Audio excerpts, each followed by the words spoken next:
Hi, everybody.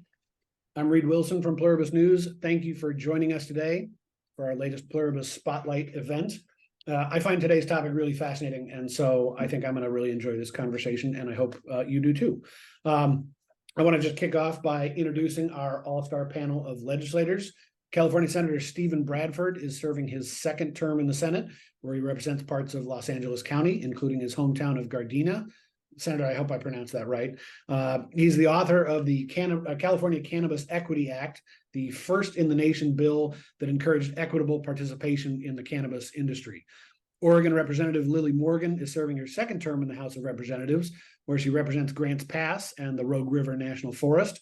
She worked as a 911 dispatcher and a parole and probation officer before joining the legislature in 2021. And Colorado Representative William Lindstedt is a freshman Democrat representing Broomfield. He's in his first term, and he just authored legislation to allow retail marijuana sales online, a bill that Governor Jared Polis signed in June. We're going to be joined shortly as well by California Assemblyman Tom Lackey, who's in his fifth term in the Assembly, where he represents part of Palmdale and the southern end of the San Joaquin Valley. He served as a special education teacher and a highway patrol officer before joining the legislature, where he's authored legislation to combat drugged driving. So welcome to all of you. Thank you so much for being here. And now I'm going to turn this over to my colleague, Sophie Quinton. Sophie, take it away. Thanks, Reed, and hi, everyone. Great to see you, and I'm looking forward to today's conversation as well. Hi to everyone tuning in. My name's Sophie Quinton. I cover economic and tax issues for Pluribus, which includes occasionally writing about cannabis legalization and cannabis markets. My colleague Austin Jenkins also writes about cannabis as well. So I wanted to start just by, giving a little intro of sort of where I see the cannabis market right now. I mean, it's kind of stunning to me, actually, how far legalization has come in the past decade. We now have 23 states that allow adults to use marijuana, and an additional 15 that allow people to use it for medical reasons, which is, pretty remarkable, I think. But as we'll discuss today, even states that have been at this for a long time have had marijuana markets, up and running for a decade. Or in California's case, a little less than that. States still haven't figured all of this out. There are still challenges in both keeping the legal market strong and combating illegal operations. I mean, right now, the legal businesses are really in a lot of trouble. There was a sales boom at the beginning of the COVID pandemic, which has turned into a bust. Prices are low, and a lot of operators are going out of business. This is still a tough industry for people who are formerly incarcerated, who are minorities, who are low income to break into, even though a lot of states have made creating an equitable industry a priority. And then we have this illegal industry that continues to thrive in a lot of areas, particularly in California and Oregon, as I'm sure we'll get into. So fundamentally, states are still trying to figure this out, and they're still facing this challenge of setting up a system for taxing and regulating sales of a plant that remains illegal at the federal level. And even though the Biden administration seems to be on the way to potentially descheduling marijuana from Schedule 1, which is the most dangerous level of drug, to Schedule 3, that isn't really going to legalize sales or fundamentally change things for states. So these challenges are going to continue. So I wanted to begin with you, Representative Morgan. You represent a district in Southern Oregon that has an ideal climate for cannabis growing and just a proliferation of growing operations, both legal and illegal. I know that the illicit grows have been a big challenge in your area, and you recently co-chaired a task force looking at ways to combat illicit operations in Oregon. I mean, tell me a little bit about what you learned from that task force and what came out of that. Well, thank you for having me a part of this. And absolutely, I live in part of what would be considered the Emerald Triangle of Northern California to Southern Oregon, that is prime outdoor cannabis growing operations. And Oregon has had legal marijuana operations for decades under medical marijuana. So why things have changed now has to do with a couple things. Oregon legalized recreational, and then also the 2018 Farm Bill. When hemp was legalized, it actually opened a loophole in Oregon for individuals to grow high THC cannabis under the guise of hemp. And we were invaded in Southern Oregon by people from all over the country and the world to grow in our prime growing operations in a way that disregarded the health and safety of those they were growing for.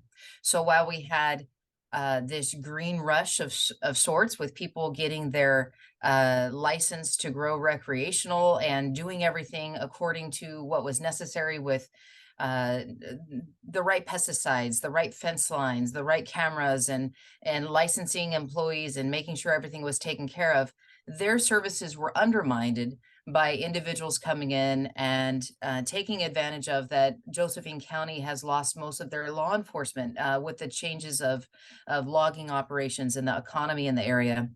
And so the task force created a system that would allow the 3 state agencies that oversee cannabis to work with local law enforcement and to make sure that they are testing the hemp plants to make sure it's what it needs to be. And they found that a good portion were not in compliance necessarily. So then we also looked at what regulations do we need to come back off of? Are we so strict and structured in the recreational field that we're driving people out of the market as well in a legal manner? So we've been trying to find this balance. Sadly, one of the hardest things that we've come across in our area is not just the illicit growing, but the impact on those that have been forced to work on some of these camps. We truly are finding human labor trafficking and sex trafficking going on some of the grow sites. We're finding appalling environmental issues where they are basically dropping pesticides and poisons right into the waterways and the aquifer. And you're seeing human waste and different things and just horrific living conditions that people are forced to live in. And this is not what the legal market was supposed to do. The legitimacy of the legal market, of where the employees are paid a legitimate wage and not gone months without pay. Those are some of the things that task force was intended to design. And we passed legislation to deal with these issues, to go after the human trafficking, to increase the penalties for those that are doing these drug trafficking organizations. And the intent is to protect those that are legally growing and those in the industry that are doing things right. Yeah, that's really interesting. And I think you bring up a great point that there's kind of a whole, labor rights violations piece of this that, is kind of often comes to light when there's like a big drug bust. And I wanted to bring, this question to Senator Bradford as well. I know that where you are in LA County isn't a big agricultural region, but it is a big market for cannabis. And there's been a big challenge locally with sort of cracking down on illicit sellers and illicit, storefronts that pop up. I'm wondering if I know California has done a lot to sort of combat the illicit market. I'm wondering if there's any policies you would point to in your state that seem to be working, or anything else that the state might want to do to kind of, help either, move illicit activity into the legal market or crack down on, some of the more, the more dangerous of the illegal operators.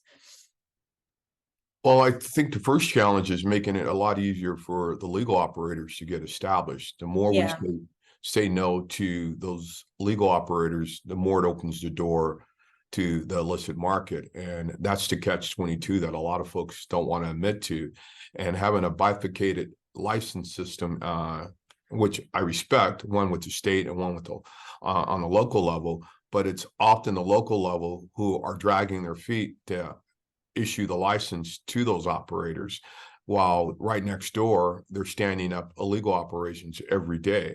So that's the real focus of making sure that we create a easier entry path, I should say, to the legal market, and that's our biggest challenge, especially when it comes to diversifying this market. And Rep. Morgan spoke to the issue of the farm bill that passed. I mean, it's somewhat ironic that you now say hemp is legal, but it's the half brother, half sister, or at worst first cousin to cannabis, and that's legal now in this country, but cannabis is not. So that creates a major dilemma too, because they're in essence the same plant. And to say one's illegal and the other one's, that's where you're seeing now all these illicit grows as well in the hemp area. So I think we do need some a better understanding on the federal level. And I would hope, but it doesn't seem like that's going to be the possibility, that cannabis is soon made illegal on a national level. But when you have 23 of your states already making it legal on the recreational side, I mean, we're at the tipping scale right now where we have to look at it. And I want to get past the issue. I think what causes the greatest frustration for me is to continue to describe cannabis as a drug. It's a plant that was here before man himself. A drug is something man-made. So let's stop with the narrative that cannabis is a drug. It's a plant. And I think if we change that discussion, people have a greater understanding. And our military officers who have served this country, who have expressed to me how this has saved their lives, while the drugs that are being prescribed to them are killing them and making them want to commit suicide. So I think that's part of the challenge too, of continuing how we describe cannabis here in California and across this nation. Well, I want to say hi to Assemblymember Lackey, who just joined us. We're glad to have you here with us. As you can tell, I was just asking Senator Bradford a question about sort of the market in California, and I'm going to turn that over to you as well. I mean, we were just talking about how in California there's sort of this challenge where there's a lot of local control and a lot of local governments, you know, have their own system for approving businesses. And I've talked to folks in the industry who say part of the reason why the illegal market in California is so strong is because people don't have enough places to buy legally, as Senator Bradford was just alluding to. I don't know if you have any thoughts on that. I mean, is there a role for this? I mean, do you think that giving localities all of this control is a good thing? Is there a role in the state and kind of opening things up to allow there to be more licenses? Or is that maybe, you know, do you see that as not really the state's, you know, role to play here? Well, I think the state's role is not being handled well in that it's to educate local governments. Local governments still don't understand the benefit of legalizing this product in their communities or access. And all they're doing is fueling the illicit market. And they don't understand that very, very basic principle. Because all you have to do is look on weed maps and see that in their communities, there's plenty of cannabis being distributed. And guess what? It's probably from the illicit market. And so the illicit market has taken over this industry, unfortunately. And that was my fear way back in 2014 when we were working on medicinal cannabis, is that would actually occur. The argument for Prop 64 was that it would actually take on the illicit market. And I knew unless there was strict enforcement standards, that was not going to be the case. And my fear has become a reality. And unfortunately, what needs to happen, our federal partners are also asleep at the switch. And it's very, very frustrating. I've actually made trips to DC to talk to Congress people to try to relax the scheduling of cannabis. And it just makes really, really good sense to do that because a cash-only industry only empowers the illicit market. Again, there's so many things that we're doing that makes the illicit market more successful. Taxation, I'm sure we'll be talking about that. That's another one, that there's such an appetite to tax cannabis, but yet it can't compete with the illicit market. And so there's so many variables that are not being handled properly, and we're empowering the wrong people in this market. And I find it to be frustrating. And I've been a strong advocate the entire time I've been in the legislature to try to manage this in a responsible way, and we're not doing it. And yeah. I don't think the answer is taking away local control. I think it's important that we empower local control, but we also make them understand the realities of what's happening. And we're not doing a very good job of communicating that. Yeah, yeah. I think one thing that sort of you always hear from industry, but I feel like I'm hearing increasingly now, because prices are so low and businesses are in trouble, is this big picture question of like, do we need to rethink how we regulate and tax the cannabis industry now? I mean, are we now at a point, for some states, almost a decade into having a legal market, where we need to sort of rethink how we do things? And I wanted to ask that question of Representative Lindstedt in Colorado, which of course is one of the first states to have legalized adult use of cannabis. I mean, what are your thoughts on that? I mean, I feel like we are kind of at an interesting moment here where perhaps there's an opportunity to rethink some of these taxes and regulations, which, as the panelists have alluded to, can be pretty onerous. Yeah, thank you for the question. You know, Colorado, we were one of the first states to have recreational sales. And, you know, while we were one of those first states, I would not say we have a mature market yet. I mean, it's really hard to say that Colorado is that far ahead when we still don't have federal banking reform. We still don't have 280E reform with the federal government. We don't have traditional payroll programs. You know, we don't have credit card usage. You know, so as we're waiting for that banking reform and reclassification, or hopefully declassification, it's still hard. I mean, we have the same challenges in Colorado that every other state has. But we did learn a lot being the first state. You know, for context, when legalization passed, people were really concerned about, you know, cartels standing up, businesses in the state. There was a whole lot of regulation to ensure that we had legitimate business coming into Colorado, and we did a lot right. But now, after 8 years of continuous growth here in Colorado in the industry, and now finally seeing a little bit of a slump in sales post-COVID, I think we can look at some of those regulations. You know, we have some of the toughest regulations in the country with our seed to sale tracking system that's worked really well. But maybe we need to review our taxation. You know, we have an excise tax and a sales tax in Colorado. Maybe that should be simplified to a single tax. I think that's a discussion that we should have in this state. Local control, similar to the concerns coming from folks in California. You know, we're a local control state. It was in our constitutional amendment to allow opt-ins and opt-outs of sales. But there's a lot of rules that local governments can put on industry that maybe we should take a look at and see if it's really working for every county and every city. Maybe there's more elegant ways that we could utilize testing from other industries, whether it's, you know, from cigarettes or agriculture. We have a very onerous testing process here in Colorado, and testing requirements that, you know, I think we should review because I think we could learn a lot from more established industries to maybe do things quicker, more cost effectively, and better and safer. And finally, you know, we didn't really look at market demand when legalization passed in Colorado. Right now, we've seen such a boom in production and now a slump in prices. So maybe we should review production caps. That's something that was never discussed, and now we're really seeing a need for it in our state. So I think there's a lot of things that we could look at. There's a lot of things we've done right, but you know, there's definitely more to come in Colorado cannabis as the industry continues to grow.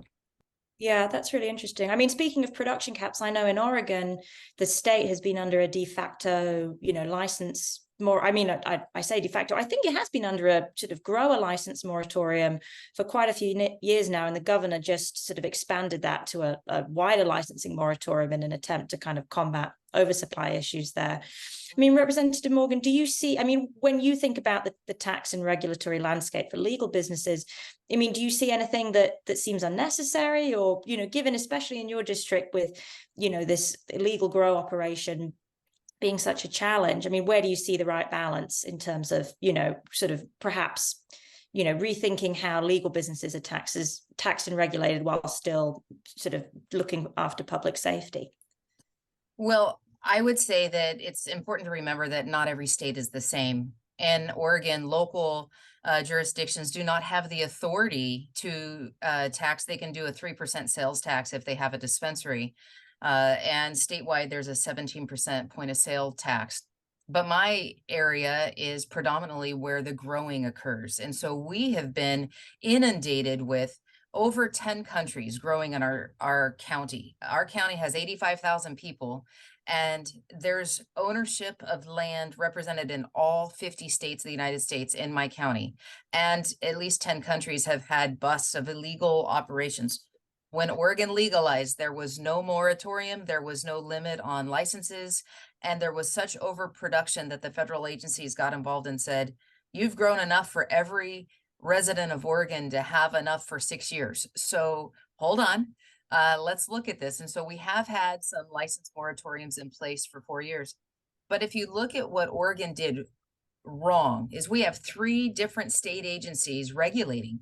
You have the health authority regulating medicinal, you have the Department of Ag regulating hemp, and you have the Oregon Liquor Control now Oregon Liquor and Cannabis Commission regulating recreation. they each have different tax structure and requirements for different grow operations. And so it's pitting licensed against licensed. It's cheaper to grow hemp, but nobody's testing if they're actually growing hemp or not. So it's undermining the legal grows. So add to it ballot measure 110, where Oregon decriminalized all controlled substances and swept all taxes from the marijuana industry, cannabis industry, to pay for alcohol and drug treatment.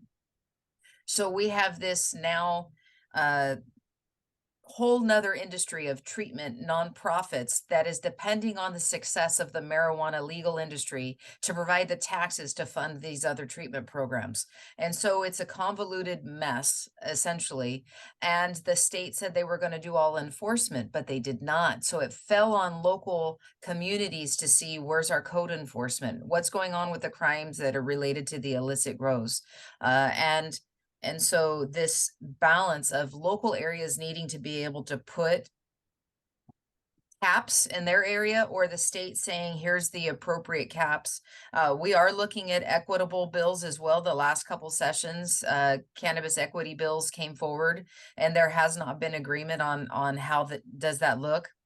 But I think Colorado did do some things right, where they had to have integration in their system vertically. When you had a grower, they had to have a shop that they were related to, and there was a process up the way, and they restricted that you had to be a resident of Colorado to grow. Oregon did not do any of that. And what you found is our local communities were inundated with people that did not care about the culture and the history of those areas, and they depleted the environmental resources and left waste in their wake. So there's some things that others can learn from what Oregon did. And we have some incredible legal growers out there that are trying to help us as legislators come up with the right balance to make sure that we do it right. Yeah, yeah. And Senator Bradford, I wanted to ask you that tax and regulatory balance question from an equity standpoint, because I know, I mean, one thing that I've learned covering this topic is that, especially when it comes to setting up a shop front or opening a dispensary, it is just so hard to do that. It is expensive. The compliance costs are really high. It's really hard for anyone to do it, let alone if it's someone who's already facing other barriers, like they don't have a lot of capital, you know, maybe they've spent time, you know, they've been formerly incarcerated. There are just so many challenges to getting into this industry. I'm wondering where, you know, if you think there's room in California to sort of adjust how businesses are taxed and regulated, particularly when it comes to those kinds of entrepreneurs. Without a doubt, I had a bill this year dealing with the tax on tax. It makes absolutely no sense that you tax the product on the front end and then you tax it again on the back end. So it's a tax on tax. We eliminated the tax on the growth side, but you know, you still have the tax on the distribution side, which again, it makes no sense. And no other industry do you tax a product before it's sold.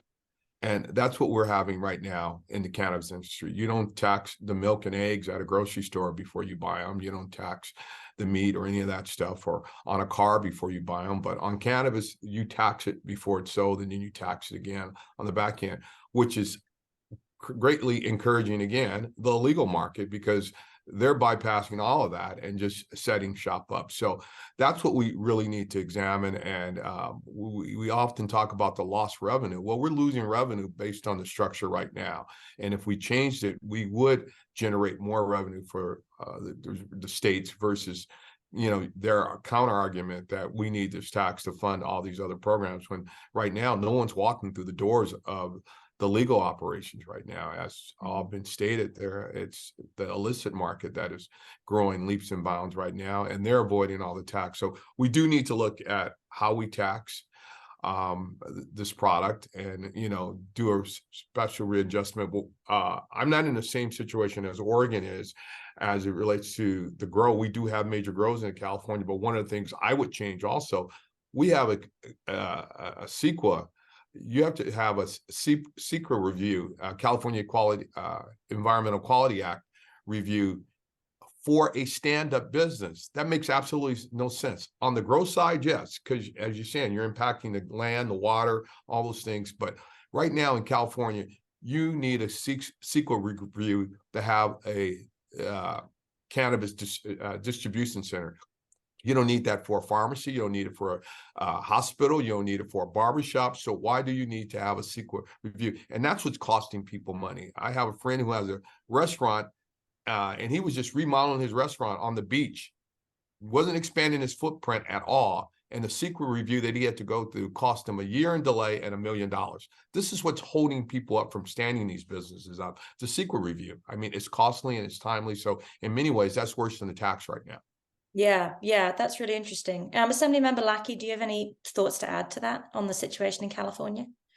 Yeah, I love that. I'm actually aligned with the thinking of Senator Bradford. It's not all that common that we have that alignment, but I really, I support everything he just uttered. And here's another aspect I know that this panel might not find alignment with, but I believe very, very heartily in the enforcement against the illicit market is where we're really, really sagging. And we have a very aggressive enforcement on our regulatory scheme.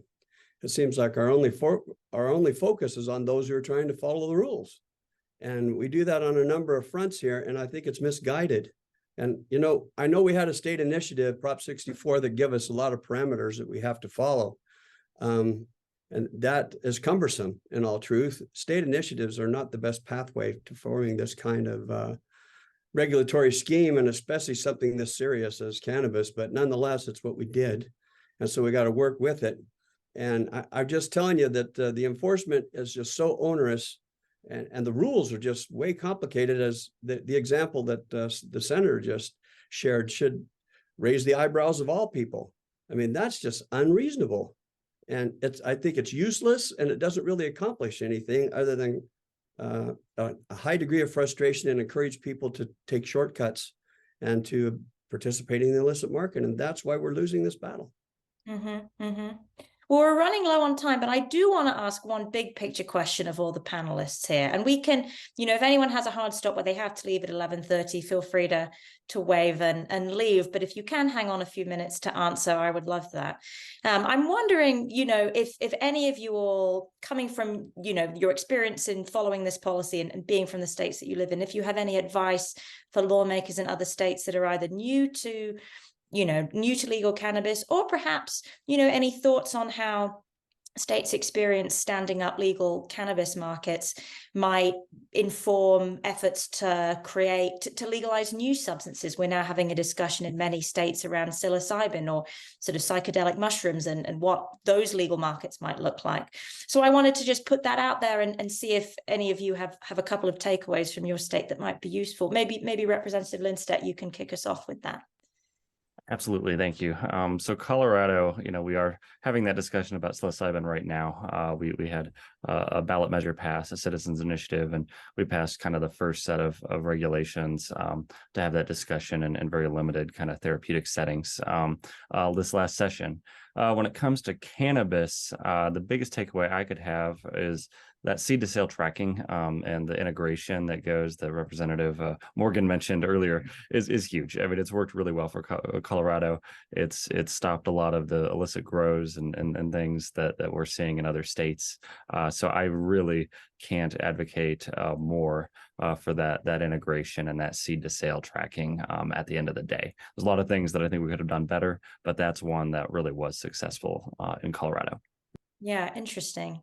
I'm just going to go around where I see people's faces first. So this is in no particular order. Senator Bradford, do you have any thoughts on that? I would agree with our representative from Colorado.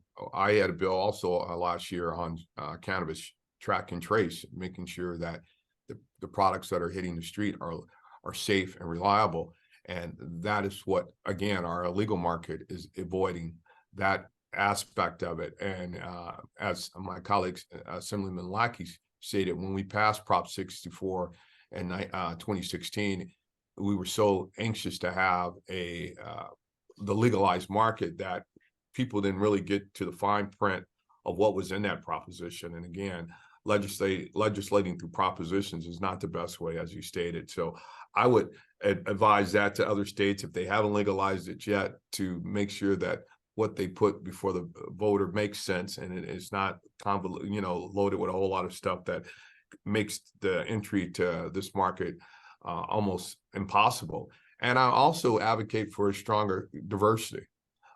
That's first and foremost. Equity has to be part of this.